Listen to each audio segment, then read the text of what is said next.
scattered belongings mark the spot police say a man in his 50s was hit by a truck and left lying severely injured in the middle of the street. That man was rushed to the hospital but was pronounced dead shortly after arriving. Police say they believe the victim lived on Winnebago. A group of witnesses told them the man was crossing the street here when a blue Dodge pickup truck ran him over. Police say based on what witnesses tell them and evidence they found in the bags the victim was carrying, they believe he might have either sat or even fallen down in the middle of the road just before he was run over. Officers tell us they found pill bottles inside his bags. They believe the victim may have suffered from a medical condition that caused him to fall down. Police say witnesses were able to get a good look at the man behind the wheel. I think he just stayed in the truck and then took off. So he did stop for a moment? He did stop because he didn't know what he had run over, I guess. I'm not sure at that point. Police say witnesses identified the driver as 55-year-old Richard Darnell James and told them he lived at this house on La Jolla. Officers waited at the home for James, but say his wife showed up first. She's a little dumbfounded about what's going on. She was completely out of this, so when we showed up, you can imagine she's a little surprised wondering what we were doing here.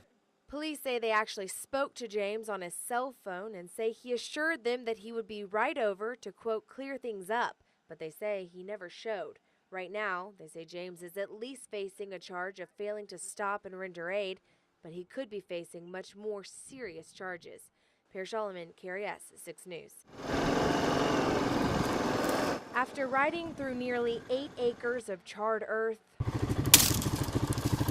our tour ended here at this home where firefighters say the blaze first broke out. We found one person who lives there still trying to put out hot spots with a garden hose.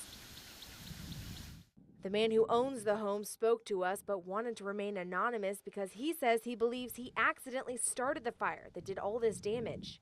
Not last night, the night before, I did burn a bag of trash, and watered it down and stuff, and The man tells us he's not sure how the fire started back up Monday. He says this evening he was in his room when a volunteer firefighter started banging on his door. I knocked on the back door and said, "Hey, anybody here?" I said, "Yeah." I said, "You know you got a fire out here?" I said, "What?"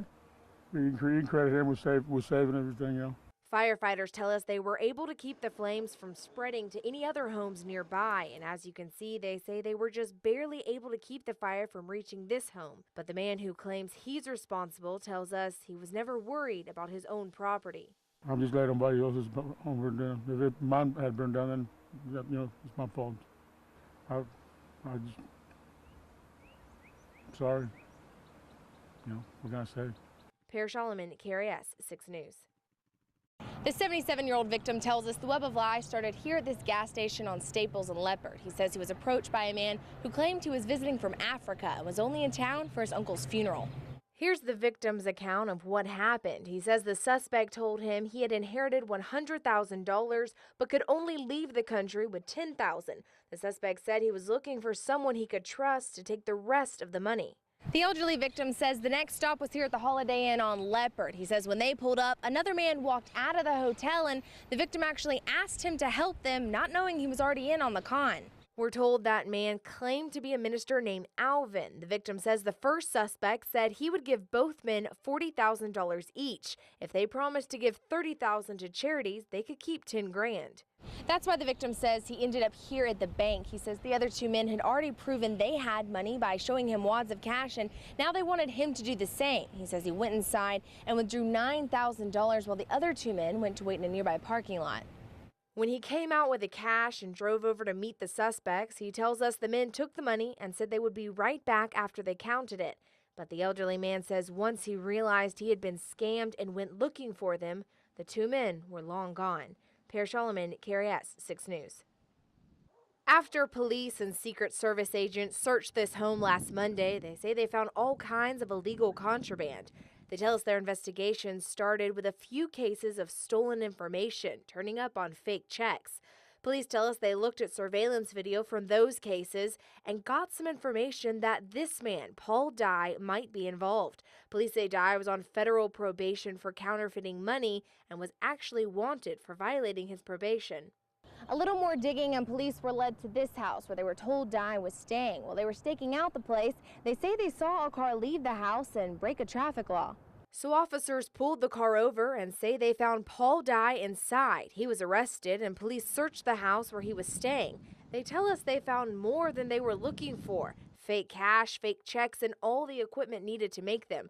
Plus, officers say they found methamphetamines.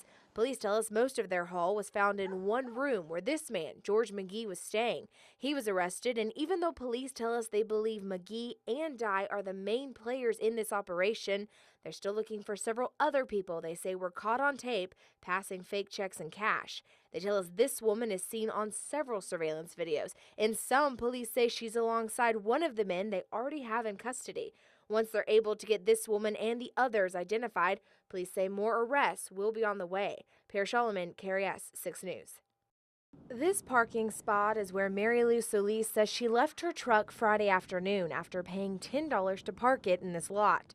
But when she came back about 30 minutes later, she says the truck and everything inside, like her luggage, medication, even her dog, was gone. Solis says she called the towing company and they told her she parked her large truck in a compact vehicle spot, but she says there's no visible sign explaining that except for this one painted word here on the ground. It's very, the writing is faded, but if you have your vehicle on top like that, how are you going to see that? Yeah. So Solis called police and they showed up to give her a ride to the towing lot. When they got there, officers went in first to do a little investigating. When they came out, the officers told us they agreed with Solis that a crime had been committed by the towing company. I believe that they had a theft of service possibly stolen from them because they paid for a service. They paid to park in that slot. It's obviously not clearly marked, and they're towing it even though they're being paid. Now, whether we can prove the theft of service, I don't know, but at least I believe that they provide a service and somebody's not providing it over there. Lieutenant Hill told us he'll have to do some research to see if they can actually charge the company, but he says something needs to be done to protect tourists visiting our city. You know, they need to put signs up telling these are people from San Antonio. They don't know anything about Corpus Christi. Solis ended up deciding to go ahead and pay so she could get her truck and her dog back, but she told us Charger Towing hasn't heard the last from her. I will be getting an attorney and I will be fighting this and I will be pursuing it, yes. They were playing with fire, now they will get burned, and they just picked on the wrong person. Parrishalleman, KRS 6 News.